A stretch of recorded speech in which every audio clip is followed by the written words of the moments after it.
Welcome to Java Forum. Now I am going to show you how to fix ORA-22856 error in Oracle Database 12c. So I have logged into the SQL Plus editor as a common user called c#scott.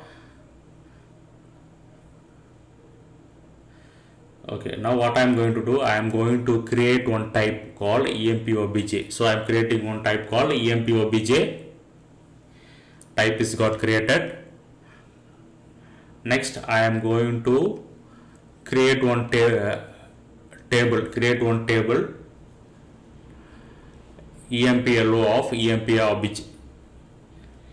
So create table emplo2. Create table emplo2 of empobj. So this type is mapped to the emplo2 table. So describe emplo2. So you can see that this table contains name and age columns, which means that this name and age column belongs to empobj type. Okay, it's not a pure table. So now what I am going to do, I am altering the employee2 table, try to add one new column to the table called employee number. So you can see that ORA-22856 cannot add columns to the object table, error is thrown. So you cannot directly add column